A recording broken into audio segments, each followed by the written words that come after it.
to leave in somebody's trunk today. I'm not calling your wife again. All right. She did respond. What'd she say? She goes, "Oh, that's really pretty." Good. Well, that's step one, isn't it? You know what the greatest closing line of all time is? Do you deserve it? Ooh, I'm not touching that. All right, so goal 2 was to try and say, look, what are the things you can see in a guitar and what are the things you can't see in a guitar? And in the end, how could you judge a guitar without being a guitar maker? And I'm telling you that what I just did on the side of the stage is really important. Now, a repairman can make the ones that made the E notes more of an A note if they know what they're doing. It's really hard to do. Some things aren't fixable, some things are fixable. We were talking today in a video about setup being really, really important. Setup is some of what you were hearing, but some of it was just the string is trying to do its job. If I took this high E string and put it on that guitar and that high E string and put it on this guitar, they'd be the same. So it's not the string. The string's trying to do its job. The guitar somehow is shutting down the mid-range and bass of the note. But when you've got an E note, something's clamping, just like when you go, ah, your throat is open. E, you're clamping it down. Something's clamping the string down and getting rid of the mid-range and the bass. And so you can work on this guitar to try to get that to go away. Where do you start? Wow. Like where is it where the strings are making contact? Is that a first Well, start? if that nut is made out of what I think it's made out of, which is what you hook your toilet to your septic tank with, I think I would change that to a bone nut, okay? So right then and there. I would start there. Anything that touches the string is God. This string has no weight. So the tuning peg's touching it, the nut's touching it, and the bridge is touching it. So those things that are touching it are either subtracting from it or not. You don't get energy from nothing. The only energy is how hard you hit it. That's it. You don't get energy from nothing. If God put extra energy in a magic guitar, you'd hit the string and a train would go by. That's not what happens. So you don't get energy from nothing. It's only how hard you hit it. And so you've got to get rid of the things that are subtracting harmonic content from it. Thanks, we'll never sell a Fender again now. Hang on. Wait. I didn't ask her to get a different brand. So time out.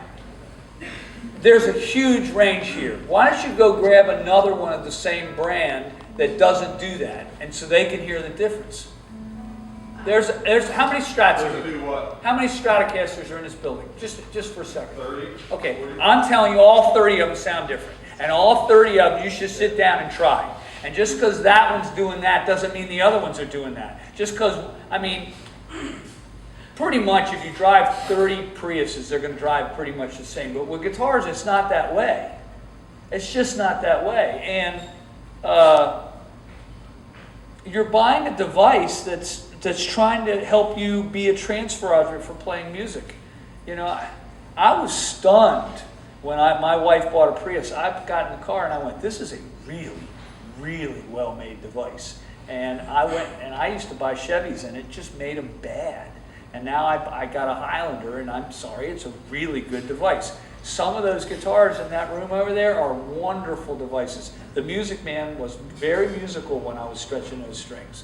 And you'll find Fenders over there that are going to be very, very musical. Their window at the other companies is wider than ours. They make, the same model can be either really good or not so good, and our window is really narrow. A bad McCarty and a good McCarty are very close together for us. That's why I was not afraid to pick that guitar up, because I know what the size of our window is in terms of that. And I thought the acoustic tone of that was better than my guitar, but we don't even want to talk about that, and he's going to want my credit card by the time I leave here. And I was trying to get yours out, so I didn't have to feel the pain of it going away. Feel is the same thing too. The consistency and feel. I go to there's a couple of times where I had guitars we have guitars that live in Europe, and I took one out as a loaner for a tour because I didn't want to fly with 6 of them, so I flew with a couple, and I had a couple loaned to me, and it was an older custom 22, and it played. That's strong enough to play. It played just like mine at home. You know, that's a big one too. So the sound is there, but I think even guitar cabinets, you'll find in the studio, that's where you kind of start finding this sort of stuff out. It comes with, you can shoot them out, it comes with time, but there are people that can get real serious and even record the damn thing. Find another one, record it, then A, B it back and forth. And yeah, you're right, the same exact cabinet, same model, same make, same brand, you get two of them, they're going to sound slightly different. It's the strangest thing. The other thing is that money doesn't mean much. So let me give you an example. Right now, if you go on Reverb and you put in recording gear, and you go highest price first, the first 10 items are going to be really expensive microphones, U47s, M49s, U67s, all these expensive old Neumann mics, okay? Michael Jackson on Thriller, the Chili Peppers on all their records, Warren Haynes on almost all his records, and Bonnie Raitt on Nick of Time, sang through an SM7, which is a $400 mic. So it doesn't really have to be $4,000 or $8,000 or $10,000.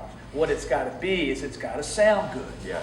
And what they did for Bonnie Raitt, the way the story goes, is that they put up every mic in the studio and she sang through all of them, and they picked that one because it sounded best. They didn't care what brand it was. All they cared about, all Don cared about, the producer, was he wanted the best vocal sound she get. And to date, everybody thinks Nick of Time was the best record she did.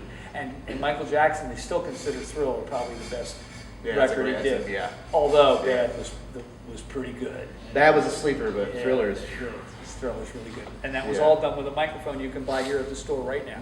the blind taste test, basically. Sing through all of them. Don't look at what you're hearing and pick one. Yeah. Women buy shoes. Bring me 20 pairs of shoes and get away from me. I'll decide which ones I like. Yeah.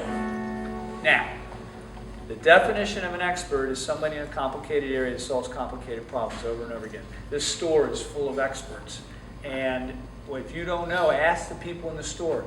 Ed and everybody else, they know what they're talking about. They just the reason there's so many people here is because this store knows what they're doing. And so when you don't know, ask. So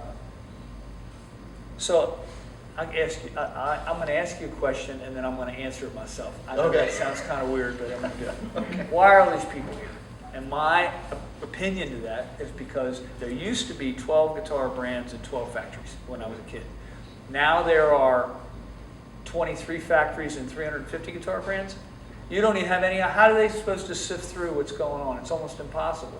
And it's hard. How do you know what the hell to do, right? And so if I was to interview everybody, I would imagine that a consistent answer through the room is I will learn something that will help me in my love and quest on guitars. Is that about accurate for everybody? I see some head. He's thumbing up. So most everybody stood there. All right. So how's that? So far, so good. Yeah. So one of the goals I set was, wow, who are you in the checkered shirt, red checkered shirt? Right there, the one man just turned around. What is your name, sir? Bob, thanks. What's your name? Bob? So Bob, my brother Jim looked just like you, and I just lost him, and my heart went nuts. Wow. Have you lost a really close family member or brother? Have you lost anybody like that? Yeah, not fun. Anyway, thank you for coming. That's my brother Jim right there. Did you come with a question, sir, that you would like me to answer? I was just going to ask for more discount.